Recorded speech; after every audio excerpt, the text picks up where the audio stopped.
Salut à tous, on se retrouve pour l'épisode 3409 du Zap Image. On commence aujourd'hui en ce vendredi 5 septembre avec des anniversaires et on commence tout d'abord avec le joueur d'Arsenal Bukayo Saka. Il fête aujourd'hui ses 24 ans, on lui souhaite bien sûr un très bon anniversaire aux Gunners. On continue, on va parler maintenant de tout ce qui s'est passé la nuit dernière et la soirée d'hier soir. Et on commence tout d'abord avec la nuit dernière, il y avait pas mal de matchs sur le continent sud-américain, 5 rencontres. Et on commence tout d'abord avec l'Argentine qui joue contre le Venezuela.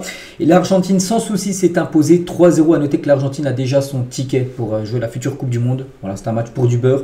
Et quand même victoire bien sûr 3-0 pour les Argentins. Donc un doublé de Léo Messi. Voilà, bien sûr, toujours performant Messi. Et un but de Lautaro Martinez. Donc parfait bien sûr pour l'Argentine. Plus de 17 tirs, 9 tirs cadrés. 3 buts marqués, le Venezuela, les gars, c'est seulement 5 tirs dans le match, 0 tir cadré. La victoire est totalement logique et méritée pour les Argentins. Et concernant Léo Messi, homme du match, bien sûr, avec son doublé, mais surtout Léo Messi, il était en larmes cette nuit pour son dernier match en Argentine avec la sélection, parce qu'il a fait quand même une grosse annonce, bien sûr, Léo Messi, les gars. Il confirme que c'était son dernier match avec la sélection en Argentine. Donc il va encore jouer quelques matchs, bien sûr, avec l'Argentine, mais en dehors du pays. Mais là, c'était son dernier match voilà, en Argentine, tout simplement. Donc pouvoir terminer de cette manière, c'est tout ce dont je rêvais.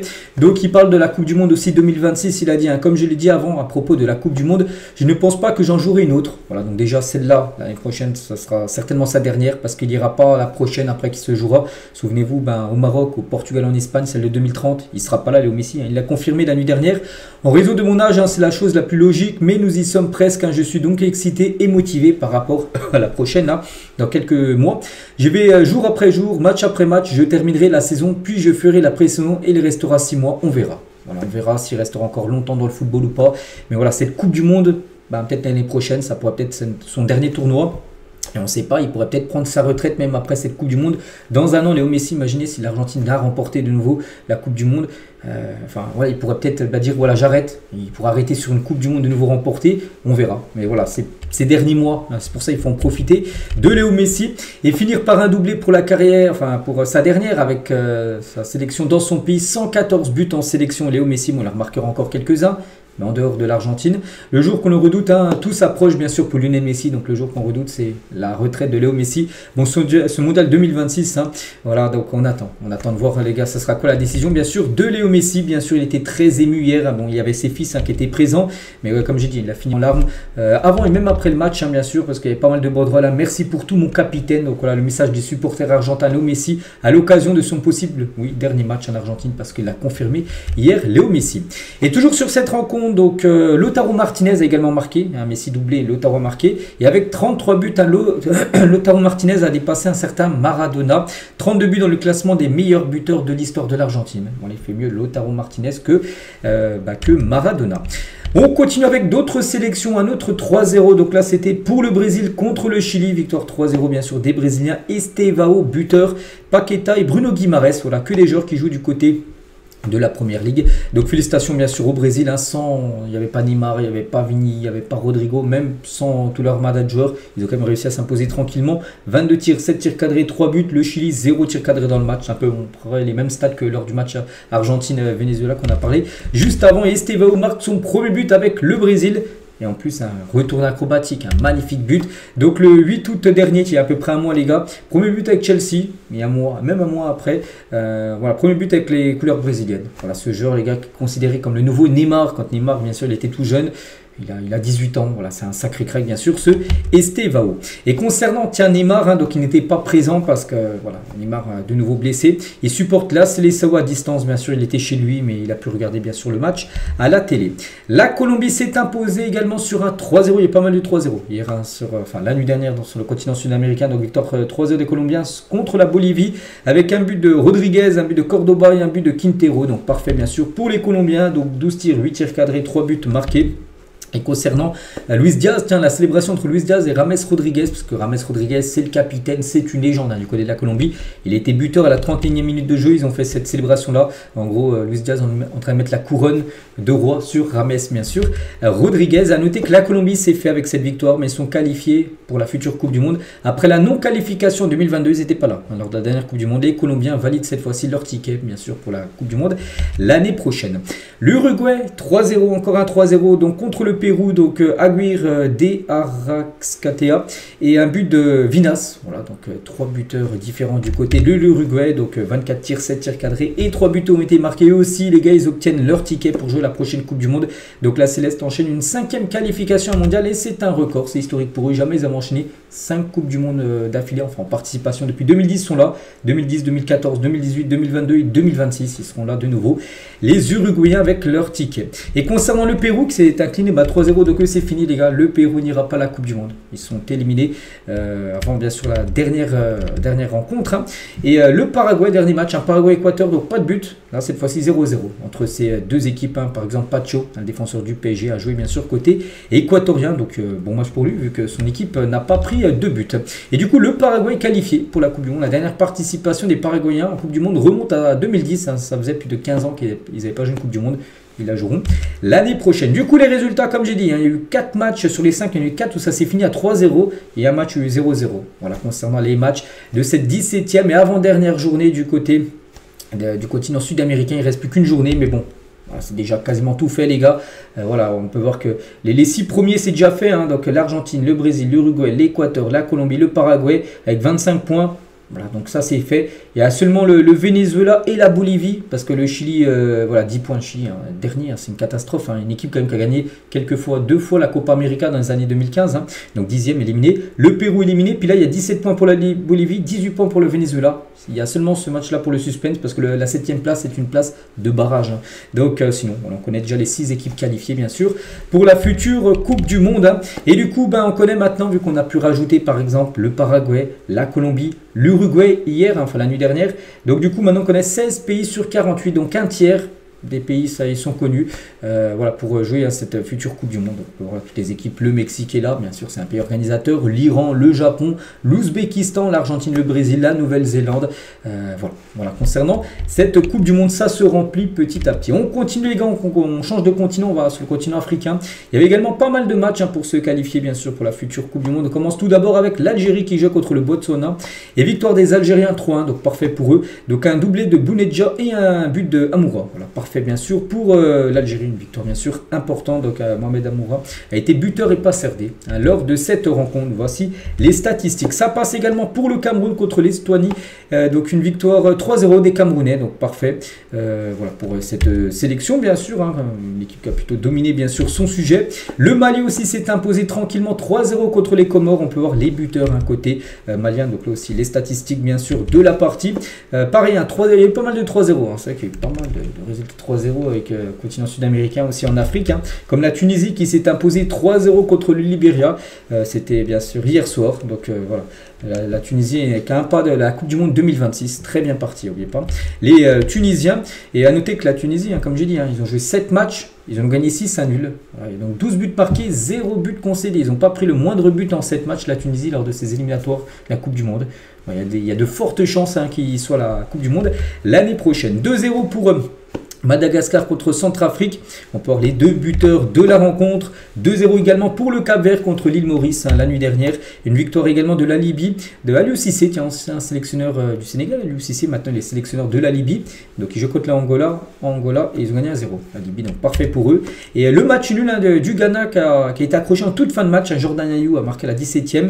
Mais voilà, comment dire, le Tchad a égalisé à la 89e minute de jeu. Ça, c'est pas un bon résultat pour le Ghana qui est déjà en grande difficulté quand même ces derniers mois. Et hier, ils n'ont pas réussi à s'imposer lors de cette rencontre. Du coup, tous les résultats, je crois que je parlais de tous les matchs.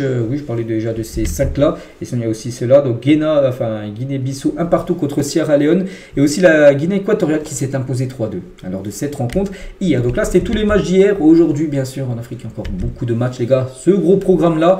Donc, au pif, tiens, par exemple, la RDC hein, se déplace en Soudan du Sud. Aujourd'hui, on pourrait prendre qui d'autre je sais pas, tiens, l'Égypte contre l'Éthiopie, le Maroc contre le Niger, le Sénégal contre le Soudan ou le Congo contre la Tanzanie. On parlera bien sûr de ces résultats demain. On continue, donc maintenant on prend la direction de l'Europe. Là aussi il y avait des matchs pour se qualifier pour la future Coupe du Monde. Et on commence tout d'abord avec, comme une surprise, hein, la Slovaquie, un pays qui est classé aux alentours de la 50e place, hein, classement FIFA. Il joue contre l'Allemagne, donc grosse équipe. Et la Slovaquie s'est imposée 2-0 lors de ce match. Donc David Anko et Strelec ont été les 2 buteurs côté slovaque. Donc voilà, l'Allemagne, un match compliqué. J'ai pas vu le match, mais bon, ils ont dominé comme les Allemands en 70% de possession de balle, 14 tirs. mais ils n'ont pas réussi à marquer. Il faut être efficace dans le football. Donc félicitations bien sûr à la Slovaquie. Et l'Allemagne est actuellement sur une série de 3 défaites d'affilée. Donc contre la Slovaquie, contre la France, hein, souvenez-vous, c'était le match de la petite place lors de la Ligue des Nations. Ils avaient perdu 2-0. Et contre le Portugal lors de la demi-finale de la Ligue des Nations. Ils avaient perdu 2-1. Du coup, voilà, 3 défaites d'affilée. Même le match d'avant, ils avaient fait un nul 2 partout contre l'Italie. Donc là, l'Allemagne reste quand même sur 4 matchs d'affilée sans perdre. Et même sur 3 défaites d'affilée. Ça n'a pas fort actuellement du côté de l'Allemagne. Et Nagelsmann, le sélectionneur, hein, donc frustré après la défaite 2-0 hein, face à la Slovaquie, il a dit il faudra peut-être faire appel à des joueurs moins talentueux, mais qui donneront tout et qui mouilleront le maillot hein, du côté de l'Allemagne. Être simplement meilleur que l'adversaire ne suffit pas si l'on ne fait pas preuve de volonté et d'envie. Voilà. Il dit que son équipe n'est pas assez sur le terrain et quand tu n'en veux pas assez, l'équipe en face est des morts de faim et ben voilà, tu perds le match. Et c'était le cas hier pour l'Allemagne, malgré que tu as des beaux noms, hein, tu avais du Wirtz, tout ça titulaire, et ben ils se sont fait battre. Concernant l'Espagne, donc pas de soucis, hein, ils jouent en Bulgarie, victoire 3-0 des Espagnols. Donc Oyarzabal, Cucurella et Mikel Merino ont été les 3 buteurs, 3 buts inscrits en première période hein, pour les Espagnols qui ont su gérer bien sûr la rencontre. Bon, un match, regardez, hein, les stades 24 tirs, 12 tirs cadrés, il y a même pu encore plus de buts hein, si le gardien bulgare n'avait pas fait autant d'arrêts. Voilà, rien à dire, hein, félicitations pour l'Espagne. Victoire totalement logique et Cucurella les gars, son but, enfin sa célébration pingouin, voilà pour Marc Cucurella. A noter que Lamine Yamal, il a joué passeur D à Lamine Yamal lors de cette rencontre pour le but de Mikel Merino. J'ai pu voir qu'il s'est blessé au dos. Voilà, Lamine Yamal. Bon, c'est pas très grave, mais il a des douleurs au dos après cette rencontre. Et Luis de la Fuente, sélectionneur de l'Espagne sur Lamine Yamal, hein, je le connais depuis qu'il a 16 ans. Il a besoin d'être soutenu, éduqué, guidé, aidé. Nous devons agir davantage comme des mentors hein, que de simples entraîneurs. Comme avec tous les jeunes joueurs, il est très bien préparé, très mature, il comprend les messages. Voilà ce qu'il a pu dire sur son joyau, Lamine Yamal. Il y avait également la Belgique qui jouait la nuit, parce que la nuit dernière, c'était plutôt hier soir, contre le Liechtenstein. Bon, victoire 6-0 des Belges. Donc De Bruyne a été buteur, Tielemans a été buteur, Malik Fofana, tiens le joueur de Lyon, il a été buteur, Tielemans doublé. Hein. Ou par exemple, Arthur Tété, qui a été également buteur lors de cette rencontre, hein, 24 tirs, 9 tirs cadrés, voilà pour la Belgique. Regardez hein, les gars, Liechtenstein c'est 0-0 en XG parce qu'ils n'ont pas fait une frappe. Voilà, ils ont 18% de possession de balle, 0 tir cadré. Voilà, bon, après, c'est une toute petite nation, bien sûr, du football. Les Pays-Bas contre la Pologne, score final à partout. Donc, Mati Cash a été buteur, il a égalisé côté polonais, le joueur d'Aston Villa, contre un but de Denzel Dumfries, côté néerlandais. Donc, voilà, partage des points entre ces deux équipes. Pourtant, les Pays-Bas ont plutôt dominé quand même cette rencontre. Il a noté que Memphis Depay, donc c'était une fois avant le match, hein, donc pourrait devenir le meilleur buteur de l'histoire des Pays-Bas en cas de but. Hier soir, donc il n'a pas marqué, mais s'il aurait marqué, ben, il serait rentré dans la légende. Donc l'attaquant néerlandais est à 50 buts en 102 sélections. Il pourrait devancer la légende Van Persie en termes de buts en sélection. Actuellement ils sont au même niveau. S'il aurait marqué, ben, il serait devant Van Persie actuellement, enfin co-meilleur buteur avec Depay, mais il n'a pas marqué. Memphis Depay, donc ça sera peut-être pour le prochain match. Il y avait également une belle affiche, hein, la Géorgie contre la Turquie. Et pas mal de buts hein, dans cette rencontre ultra serrée. C'est les Turcs qui se sont imposés 3-2 hein, lors de ce match. A noter que par exemple Aktürkoğlu qui a été double buteur côté turc. Hein. Arda Güler lui il a délivré une passe décisive. Ou par exemple Kvaratskhelia, le joueur du PSG, a été buteur à la 98e minute de jeu côté géorgien. Mais ça n'a pas suffi. Donc voici bien sûr ce résultat. Donc les statistiques. Pourtant la Géorgie a plutôt dominé d'après les stats. Mais c'est bien les Turcs. Regardez en XG les gars, les Turcs 0.73. Ça veut dire qu'ils auraient marqué. Ils méritaient de marquer même pas un but. Quand tu as 1 de XG, c'est que tu mérites de mettre un but. 0,73, ils en ont mis 3. C'est-à-dire qu'ils ont été ultra efficaces quand ils sont rentrés dans la surface, qu'il y a des 3 tirs cadrés, 3 buts. Voilà, donc, ce qui fait bien sûr la différence au tableau d'affichage. Hein. Et la vilaine faute hein, de Baris Alper Yilmaz hein, face à la Géorgie. Donc il est entré en jeu à la 66e, 5 minutes après, carton rouge direct. Hein, regardez le gros tac qu'il a fait sur la cheville de ce joueur de la Géorgie. Tous les autres résultats, on peut voir par exemple tiens, que le Pays de Galles s'est imposé 1-0 contre le Kazakhstan. Là. Il y a eu un partout entre Lettonie, je crois, et Malte. Hein, partout. Les autres résultats, je crois que je les ai tous parlé. Voilà, concernant les matchs hier sur le continent européen et en Europe aujourd'hui, bah, pas mal de matchs les gars. Danemark-Écosse, il y a qui en belle équipe. La Croatie se déplace aux îles Féroé, l'Italie reçoit l'Estonie. Par exemple, la Suède se dépasse en Slovénie, un Suisse-Kosovo. Et ce soir, l'Ukraine contre l'équipe de France. Donc bien sûr, le match ne se jouera pas en Ukraine, se jouera en Pologne, cette rencontre. Et voilà, une belle affiche. On va parler bien sûr de ce Ukraine-France. Hein. Et ça fait la une du journal L'équipe aujourd'hui, d'est en ouest, hein, avec tiens, Zarbani, joueur du PSG, mais joueur ukrainien qui sera titulaire, hein, certainement face à ses collègues du Paris Saint-Germain, Barcola, tout ça. Et voilà, la France de Mbappé entame son parcours de qualification pour la Coupe du Monde ce soir en Pologne face à l'Ukraine de Zarbani. Objectif à nourrir dès aujourd'hui son rêve américain. C'est que c'est le premier match hein, ce soir, des éliminatoires pour la Coupe du Monde. Donc voilà, il faut déjà bien commencer, bien sûr, pour les Bleus. Hein. Et Didier Deschamps qui est en conférence de presse, tiens, il fait les éloges de Zarbani, donc défenseur ukrainien qui sera, comme je dis, certainement titulaire ce soir. Il a fait une très bonne saison avec Bournemouth. C'est un joueur qui dégage beaucoup de sérénité. Il est à l'aise avec la relance. Il a un très gros potentiel. Voilà, donc ce soir, on verra ce qu'il pourra faire, ce que ça donnera contre Kylian Mbappé, contre Désiré Doué, son collègue au PSG, contre Bradley Barcola, contre Michael Olise. Voilà, toute cette armada offensive des Bleus. Toujours avec Deschamps, l'alerte aussi, Ibrahima Konaté, il a dit il est capable de faire beaucoup mieux. Lors du rassemblement au mois de juin, il n'était pas bon. Il a dit il n'était pas au mieux de sa forme en juin. Souvenez-vous, c'était la demi-finale. Contre l'Espagne, il y a eu une défaite, je ne sais plus, il y a eu 5-4, c'était un score complètement fou. Pour l'Espagne, il n'avait pas été bon à Konaté. Donc, il espère un bien meilleur Konaté là, sur ce mois de septembre que sur la dernière trêve. Hein. Il n'avait pas été bon. Deschamps, toujours à propos du rôle de capitaine de Kylian Mbappé. Il a eu une période où il était moins bien pour différentes raisons. Depuis qu'il est capitaine, sa parole engage un groupe. Il le sait, il vit très bien cette situation aujourd'hui d'être capitaine des Bleus. C'est le capitaine et l'un des leaders de ce groupe, tout simplement, Kylian Mbappé. Et Mbappé, tiens, en tant que capitaine, il était en conférence de presse. Et j'ai grandi en tant que capitaine, j'ai commencé à essayer de comprendre mieux certaines choses, essayer de toujours être fédérateur, voilà. Toujours avec lui, il dit c'est une grande année pour mon club et ma sélection et pour moi. Donc il se montre très ambitieux, enthousiaste en conférence de presse. Il a dit je suis très content de recommencer une nouvelle saison. J'ai beaucoup d'envie, il y a tout pour faire de grandes choses. Cela commence dès aujourd'hui contre l'Ukraine. C'est une grande saison pour lui déjà avec le Real. Sa deuxième bien sûr du côté du Real où il doit faire mieux surtout en Ligue des Champions, même en Liga. La saison dernière, beaucoup de titres ont été perdus face au rival du FC Barcelone. Et surtout en Ligue des Champions, on attend beaucoup plus Mbappé. Puis aussi la Coupe du Monde, bien sûr, en fin de saison avec l'équipe de France. Enfin, c'est la France qualifiée, on espère. Donc il sait que c'est une grosse saison à venir là pour lui. Hein. Toujours avec Mbappé, il a dit également par rapport à la dernière trêve, comme j'ai dit, hein, la France n'avait pas été au mieux. Hein. On a pris trop de buts en juin. 5 contre l'Espagne, il y a eu 5-4. Hein, un match fou. Hein. Et 0 contre l'Allemagne. Mais voilà, on se souvient, moi je me souviens très bien de ce France-Allemagne. C'était un petit match, une petite finale. La France avait gagné 2-0, mais McMignan, au bout de 5 minutes de jeu, aurait pu déjà 2-0 pour l'Allemagne, tellement qu'il y a eu 2 grosses occasions. Il a dit, on aurait pu en prendre 3 dès la première mi-temps sans McMignan, qui avait réalisé une énorme entame de match face aux Allemands. Mbappé aussi, concernant un possible changement tactique demain, il a dit, je peux jouer dans n'importe quel système. Il peut jouer en numéro 9, il peut jouer ailier gauche, il peut jouer en numéro 10, il peut jouer partout, peu importe. Il jouera ou le fera jouer tout simplement Deschamps. Et toujours avec Mbappé, il va offrir le meilleur des cadeaux à Deschamps avant son départ, parce qu'on sait que Deschamps, après la Coupe du Monde 2026, c'est officiel. Ça fait déjà plus d'1 an qu'il a annoncé Deschamps, il partira. Il laissera sa place à un nouveau sélectionneur. Il a dit on espère qu'il sera content le 19 juillet, quand on sera avec la Coupe du Monde dans les mains. Voilà, c'est ce qu'aspire bien sûr Mbappé. Remporter la prochaine Coupe du Monde et bien sûr ce serait le cadeau d'adieu pour Didier Deschamps. Ce serait magnifique. Hein. Et je ne sais pas si on est préparé à jouer 60 matchs. Hein. Donc Mbappé s'inquiète aussi du rythme infernal imposé aux joueurs. Les calendriers rallongent. Il a dit je ne me rappelle pas avoir vu un joueur jouer 60 matchs à son meilleur niveau. C'est pas possible. Hein. Donc ce n'est pas possible. Il faut juste un peu plus, un peu de repos parce que oui, il le sait qu'une saison les gars, t'es pas à chaque fois à ton top. Hein. Il y a des matchs où tu les loupes, bien sûr. Il y a des fois des séries de matchs un peu plus compliquées. Il n'y a aucun joueur, les gars, dans une saison qui peut réaliser une saison entière en faisant vraiment que des masterclass chaque rencontre. C'est pas possible.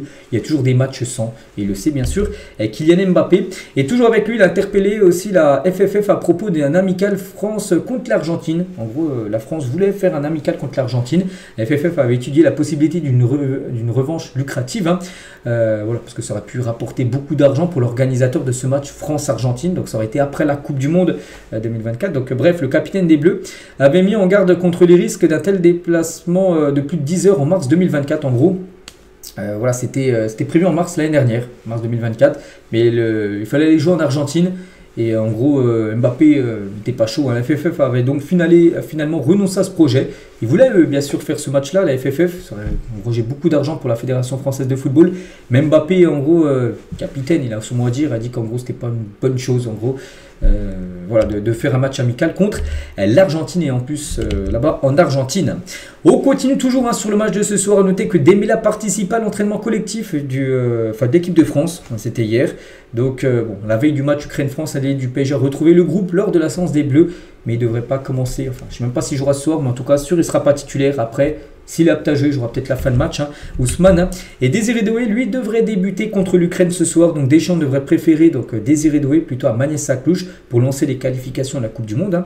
Donc Dembélé, tout juste revenu dans le groupe, n'est pas encore à 100% pour jouer cette rencontre. Et voici à quoi devrait ressembler le 11 de départ côté bleu. Donc Mike Maignan, bien sûr, au but. Donc Digne devrait commencer à gauche avec Konaté, Upamecano et Jules Koundé devrait être le défenseur droit. Tchouaméni, Koné milieu de terrain et devant le quator offensif. Donc Barcola à gauche, Désiré Doué à droite, Mikel Olise, Andy et Mbappé dans l'axe. Voilà, ça devrait être ça le 11 de départ du côté de l'équipe de France. On continue, tiens, on va parler encore de la Coupe du Monde, bien sûr. Donc la Coupe du Monde l'année prochaine. À noter que la billetterie pour la Coupe du Monde 2026 ouvre maintenant dans 5 jours. Donc la phase de prévente est prévue pour le 10 septembre, on est le 5 là, dans quelques jours. Donc ça sera le 10 septembre à 17h. Bon, si vous êtes intéressé à aller voir des matchs soit au Canada, soit aux États-Unis, soit au Mexique, et ben la première phase de billets vendus voilà, pour cette Coupe du Monde, ça vous verra dans quelques jours. Donc elle ne sera disponible que pour les détenteurs d'une carte Visa qui est partenaire de la compétition. Voilà. D'autres périodes de vente se dérouleront dans les mois suivants. Donc deuxième phase ouverte à tous entre le 27 et le 31 octobre aussi là, pour acheter des places pour la Coupe du Monde. Et troisième phase, peu après le tirage au sort des groupes, le 5 décembre prochain à Washington. Il y aura 3 phases, enfin pour l'instant prévues pour la vente de billets pour cette prochaine Coupe du Monde. Voilà tout ce qu'il y a à dire sur les matchs d'hier, sur le programme d'aujourd'hui. On continue avec d'autres infos aléatoires. Tiens, on commence tout d'abord avec Erik ten Hag, un licencié, c'est du côté du Bayer Leverkusen. Et c'est ma plus grosse erreur en tant que dirigeant, dit Simon Ruff, directeur sportif du Bayer Leverkusen. En gros, il dit qu'il a fait une erreur d'avoir nommé Erik ten Hag coach de cette équipe.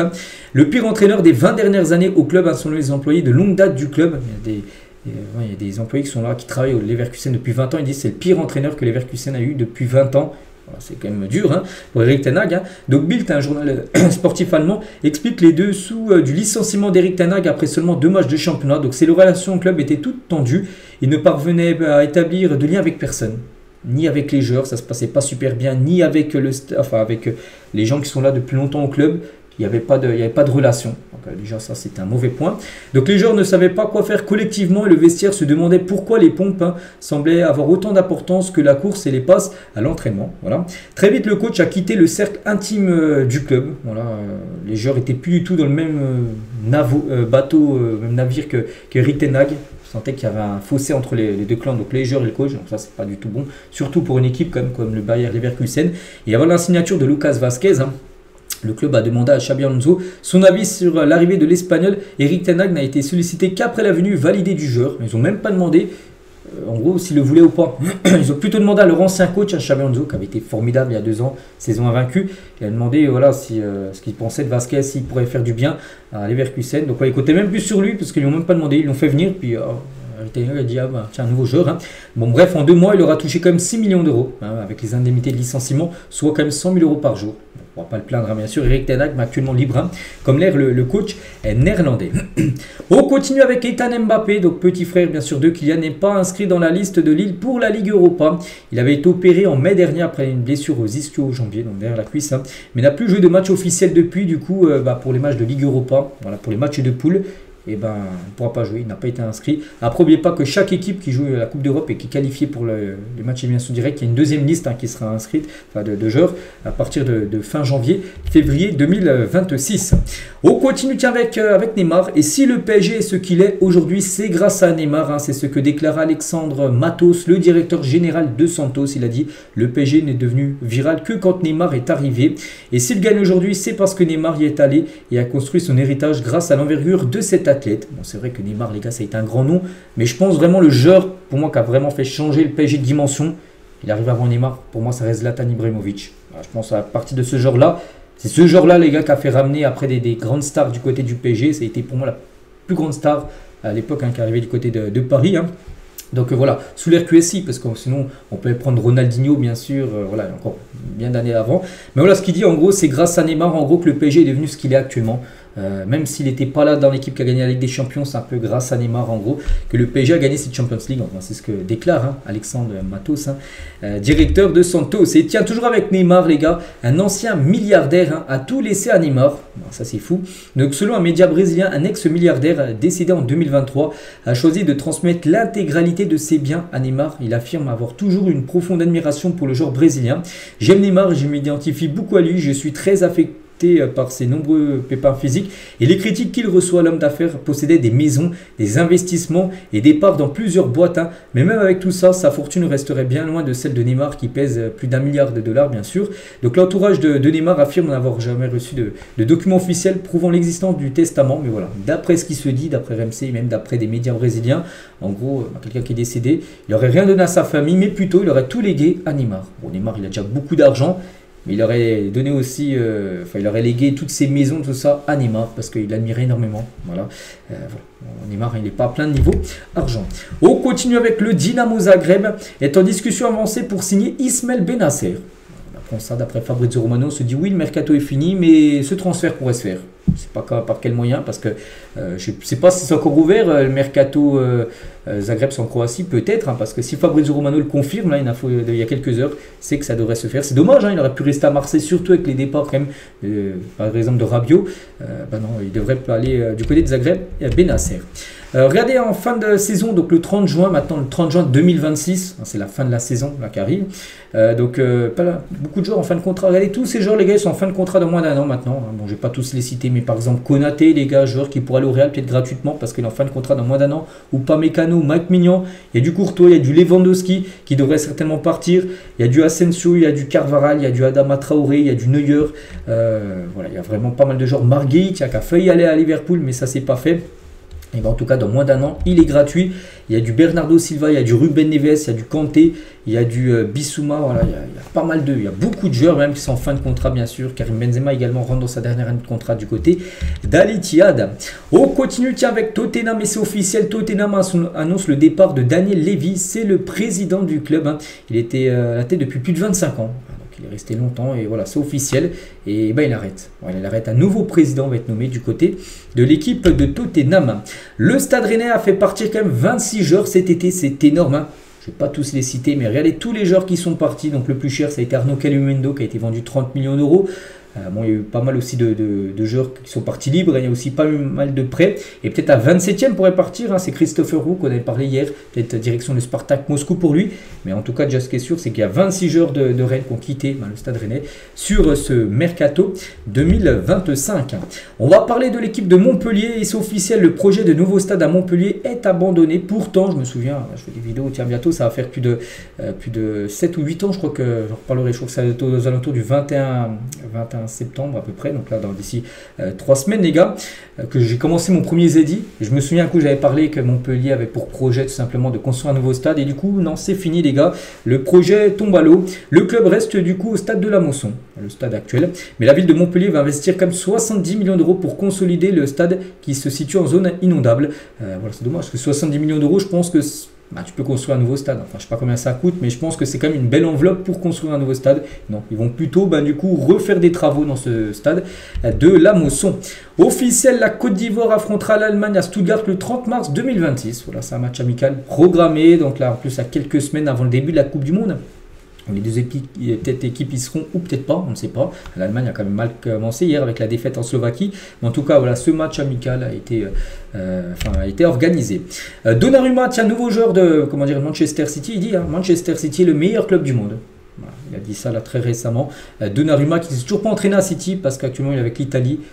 Dès le début de semaine prochaine, bien sûr, pour lui, ce sera son premier entraînement chez les Citizens. Des nouvelles aussi d'Alexis Sanchez qui a rejoint l'équipe de Séville lors du dernier jour du mercato.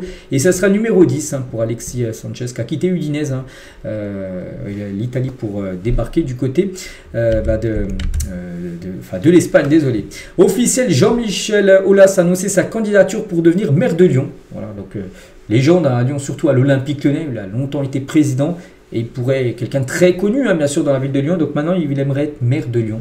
Il y a des chances qu'il soit vu, bien sûr, que beaucoup de Lyonnais, bien sûr, le connaissent surtout. Il est beaucoup apprécié là-bas du côté de Lyon. Le FC Barcelone devrait jouer son match face à Valence, l'Estadi Johan Cruyff. Donc le match contre Valence, c'est le 14. C'est dans moins de 10 jours, ça sera un dimanche. Donc le Barça, enfin, premier match. N'oubliez pas que le Barça a joué ses 3 premiers matchs officiels cette saison de Liga à l'extérieur. Donc là, normalement, ce 4e match devrait se jouer à domicile. Et de base, souvent, ça a été annoncé que ça devait être le retour au Camp Nou. Ça ne sera pas possible. Le Barça, j'ai vu, devrait jouer au stade Johan Cruyff. Le stade où joue l'équipe B ou l'équipe féminine, par exemple, c'est un stade où il y a 6000 places. 6000, c'est une petite capacité, oui. À noter que le match, j'ai pu voir contre le Paris Saint-Germain. Le 1er octobre prochain devrait se jouer au stade Montjuic. Et le match contre Retafe entre Valence et le PSG devrait se jouer au Camp Nou. Voilà, donc voilà, le Barça devrait jouer à domicile dans 3 stades différents dès la reprise, bien sûr, des rencontres. Ça fait plaisir de revoir mon petit frère, retrouver des sensations et s'entraîner avec le groupe. Donc Florentin Pogba a donné des nouvelles rassurantes de Paul Pogba. Il reprend doucement avec le groupe, ça fait du bien de le voir comme ça. J'espère qu'il va faire plaisir aux Français. Bon, on espère déjà de le voir jouer, bien sûr, avec Monaco, puis bien sûr s'il est bon.